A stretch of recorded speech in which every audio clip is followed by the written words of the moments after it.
હર હર મહાદેવ। નમસ્કાર મિત્રો, આપ સૌનું સ્વાગત છે આપની પોતાની ચેનલ બ્લેસિંગ મી માં। મિત્રો, આજે આપણે ખેડા જિલ્લાના નડિયાદ ગામે આવેલ માઈ મંદિરની મુલાકાત લઈશું।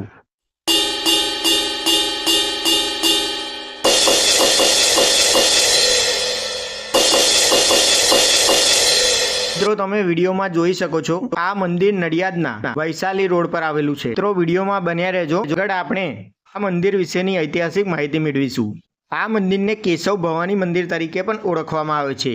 પરમ પૂજ્ય નરેન્દ્ર બાલંદુ કેશવ ભવાની મહારાજે સાલ 1941માં આ મંદિરની સ્થાપના કરી હતી। તમે જે અત્યારે ભગવાન શિવની મૂર્તિ જોઈ રહ્યા છો તે 73 ફૂટ ઊંચાઈ ધરાવે છે, તેમજ અત્યારે તમે જે શિખર જોઈ રહ્યા છો તેની ઊંચાઈ 140 ફૂટ છે।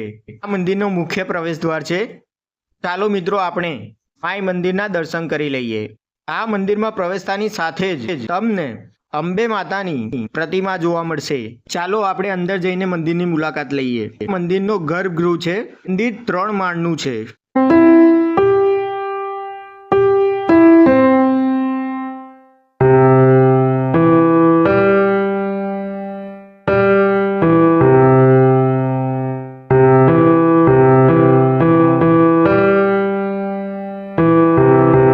મંદિરના મધ્ય ભાગમાં અંબામાં, કાલીમાં અને બહુચર માતાના તમને દર્શન થશે, તેમજ તમને માતાજીનું શ્રી યંત્ર પણ જોવા મળશે, જે શ્રી યંત્ર 261 કિલો ચાંદીમાંથી બનાવવામાં આવ્યું છે। આ મંદિરના પાછળના ભાગે પણ એક વિશાળ મંદિર આવેલું છે, જેમાં પ્રથમ માળે પશુપતિનાથ અને 51 શક્તિપીઠના દર્શન થશે, બીજા માળે 64 યોગિનીના દર્શન થશે અને મંદિરના ત્રીજા માળે 108 દેવી દર્શન થશે। આ મંદિરના ફરતે દેવી ભાગવતના 18,000 શ્લોક પારસ પર કોતરવામાં આવેલ છે। આ મંદિરના પ્રથમ માળની મુલાકાત લેતા આપણને આપણા અનેક દેવી દેવતાઓના દર્શન થશે।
આ મંદિરમાં નવરાત્રી, ગુરુ પૂર્ણિમા અને શ્રાવણ માસમાં અનેક ધાર્મિક પ્રવૃત્તિઓ કરવામાં આવે છે, તેમજ દર પૂર્ણિમાએ નવચંડી યજ્ઞ કરવામાં આવે છે।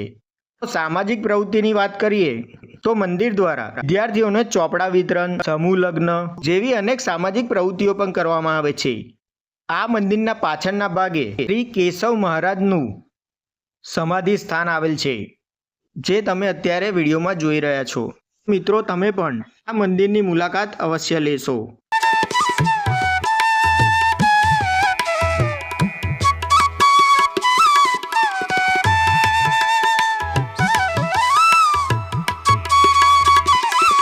આ મંદિરના પ્રાંગણમાં જ ભગવાન શિવજીની 73 ફૂટ ઊંચી એક પ્રતિમા જોવા મળશે અને ભગવાનની નાભીમાં 12 જ્યોતિર્લિંગની સ્થાપના કરવામાં આવી છે। આગળના વિડીયોમાં આપણે વર્લ્ડ ફેમસ સંતરામ મંદિરની મુલાકાત લઈશું। જો તમે હજુ સુધી મારી ચેનલને સબસ્ક્રાઇબ ન કરી હોય તો સબસ્ક્રાઇબ કરી લેજો, જેથી તમે આવા મંદિરોની મુલાકાત લઈ શકો।